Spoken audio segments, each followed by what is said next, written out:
argumentasi hukum kita yang akan mencoba memanfaatkan misalnya dana stunting ini bisa mengarah kepada menyentuh mereka yang memang terpinggirkan dan tidak berdaya. Kalau misalnya nanti argumentasi itu harus diperkuat dengan surat usulan dari kepala desa, buat saya itu tidak ada ketakutan. Kalau misalnya kita berpikir ada kendala yang mungkin secara hukum ada kesalahan, ini yang saya minta tolong dikonsultasikan ke pihak.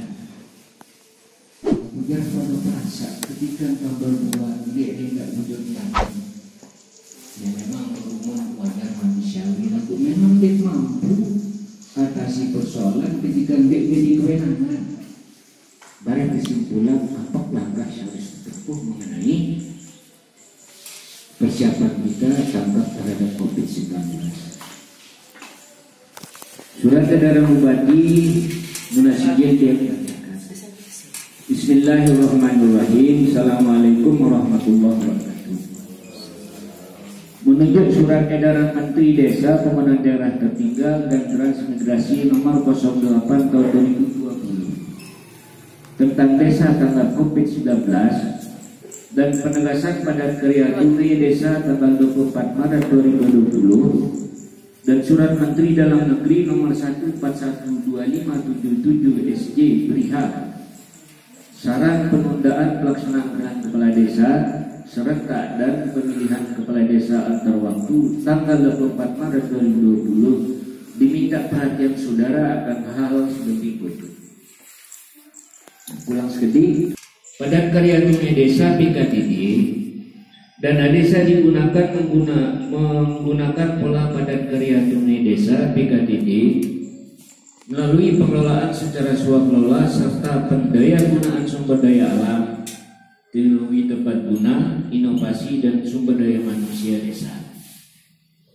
Artinya syarat modal itu desa itu boleh KPK. 2.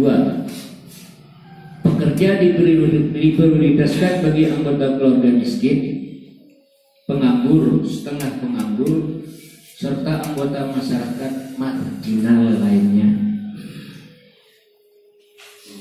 3. Pembayaran upah kerja diberikan setiap hari. Berkata singkat, saya hendak iris hati kita ketika saudara kita, orang tua kita meninggal. Seandainya sembayangan doang, misalnya sholat jenazah di masjid, udah rasa doang, masya Allah, keberatan. Lalu ketentuan ini harus kita patuhi dalam rangka kita ikut mencegah penularan, percepatan penularan COVID-19. Tatur doang, selanjutnya saat dimana bensin bulan akhir nanti harap penjelasan gambar boleh pendamping kecamatan dan hal ini akan disampaikan oleh Pak Soli. Silakan Pak Soli ke posisi wa ala alihi wa sahbihi ajma'in. Amma ba'du. Alhamdulillah wa syukurillah. Pada pagi hari ini kita dapat bersilaturahmi, merumuskan hal-hal penting, hal-hal positif untuk kemaslahatan masyarakat kita. Sesuatu yang dapat meningkatkan imun tubuh kita sehingga kekebalan tubuh kita dapat lebih maksimal. Maka selain itu juga arahan pemerintah adalah kita tidak boleh mengalami keadaan yang panik berlebihan, khawatir berlebihan. Seperti ini juga sering berulang-ulang terjadinya. Dalam satu riwayat seorang ulama yang memiliki kemuliaan atau karomah, pada satu waktu bertemu dengan gerombolan virus, ya namanya ulama yang diberikan kemuliaan, yang diberikan sesuatu yang di luar nalar. tersebut bertanya, "Hai virus, mau kemana? Sedang apa dan mau kemana?" Virus itu kemudian menjawab, "Oh, saya diperintah oleh Allah," karena semua makhluk itu atas perintah dan kendali Allah sebenarnya. Hanya manusia lah yang harusnya pandai mengambil ibrah dan hikmahnya. "Saya diperintah oleh Allah untuk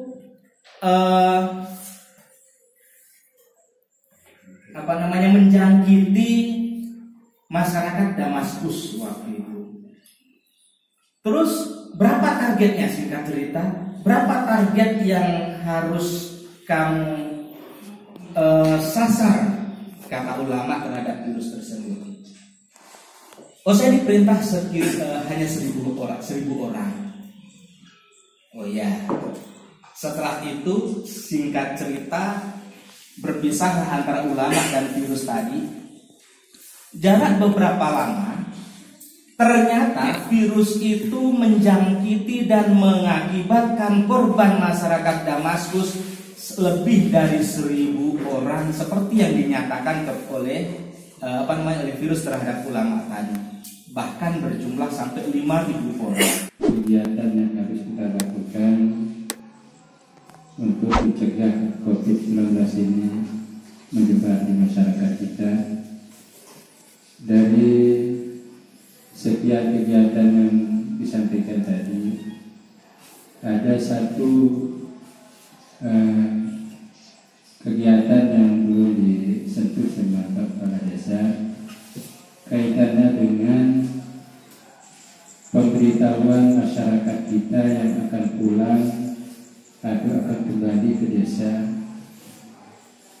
yang sudah merantau dari luar negeri maupun dari daerah-daerah lain yang sudah terkena dengan paparan dari COVID-19. Jadi itu sangat penting kita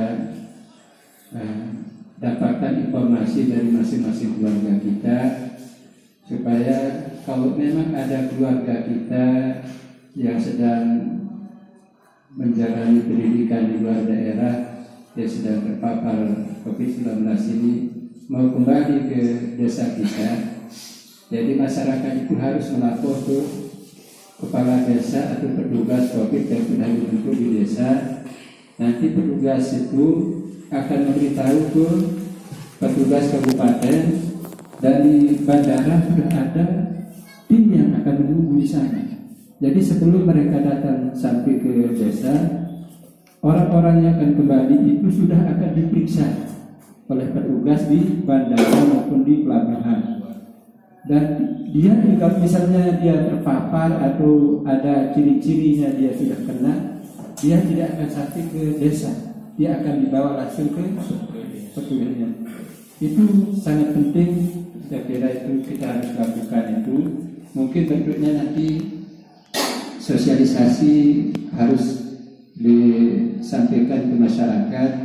Kalau ada keluarga kita yang membalik atau siapa saja yang pernah bepergian jauh dari luar daerah maupun dari luar negeri, supaya disampaikan kepada pihak kepala desa maupun tim COVID-19 yang berada di desa. Itu saja mungkin Pak Babinsa atau Pak Polmas. Pola itu memang harus sudah diterapkan. Jadi pemerintah atas di pelabuhan, dan ketika ada orang yang kira menurut hasil tes mereka, hasil penelitian mereka, nah, kalau dia dalam kondisi orang yang terpapar atau terkena, langsung diproses ke dinas kesehatan rumah sakit. Nah, sedangkan yang dalam pemantauan biasanya ini bisa mereka untuk COVID-19 bagaimana mencegah. Dalam pencegahan itu seperti yang disebutkan tadi itu, karena masjid kita sudah disteril, ya sudah disemprot, cuma saja belum belum ada alat-alat cuci tangan dan sebagainya, atau instalator namanya, begitu masuk masjid supaya tidak terjangkit virus. Nah, itu mohon diadakan. Nah, setelah steril, setelah dia mengadakan penyemprotan, tentunya masjid itu kan bersih dari steril kan. Nah, dan duduknya pun kalau kita beribadah itu kan kita samina wa ta'na kan, kita tidak terlalu berdekatan kan, kita bersah istilahnya, kita bukan berkerumun secara tidak teratur itu. Kalau kita sholat di masjid maupun sholat Jumatan, apakah tidak bisa kita laksanakan sholat Jumat untuk minggu yang akan datang ini dengan mematuhi syarat-syarat untuk pencegahan penyakit, dengan duduk misalnya 1 meter atau 2 meter supaya dijauhkan dari virus. Dengan cara tersebut kita atur, misalnya pemerintah atau siapa itu bapak-bapak yang luar itu mengatur jalan tempat duduk, dan juga tidak ada yang terjangkit di desa kita itu. Persalaman itu biar tidak boleh masa-masa ini. Tidak apa-apa kalau bersalaman.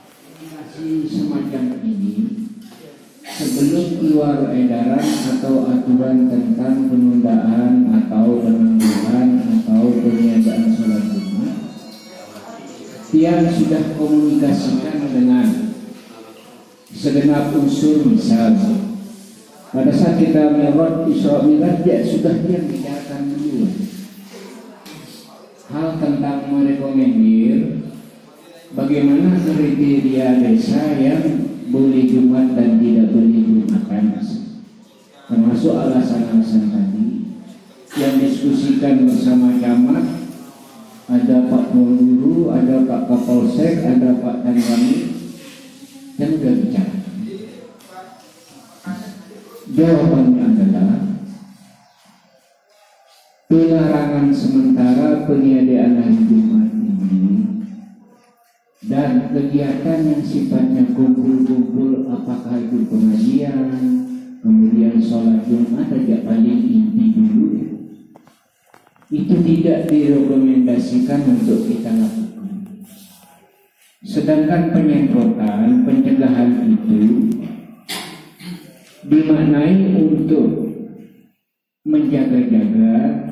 Misalnya ada semeton jari yang ke masjid untuk sholat sendiri-sendiri misalnya, jangan sampai nanti mereka yang melakukan ibadah seperti itu dengan mengatur jarak dan sesuai aturan petunjuk pemerintah terkena oleh virus yang misalnya ada di lingkungan tempat kerja.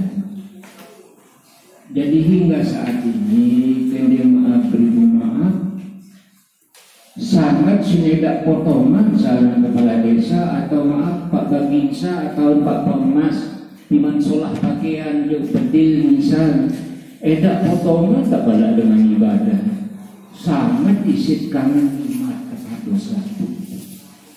Lagu subhanallah.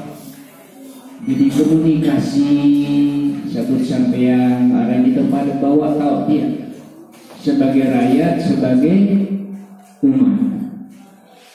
Keputusan akhir bukan di tangan kita menyampaikan semuanya, sudah semua kita sampaikan.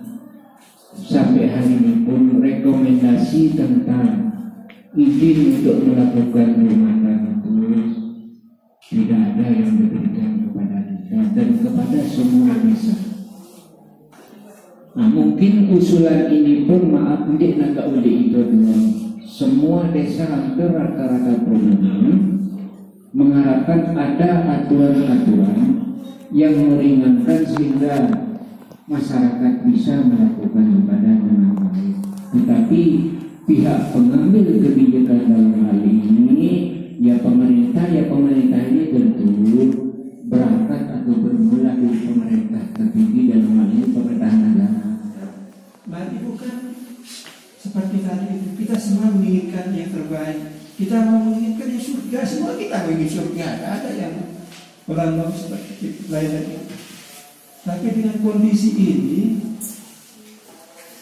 penyakit ini memang seperti tadi itu penyakit yang lemah, tapi dalam penyebarannya sangat kuat gitu. Penyebaran ini tidak bisa kita lengah.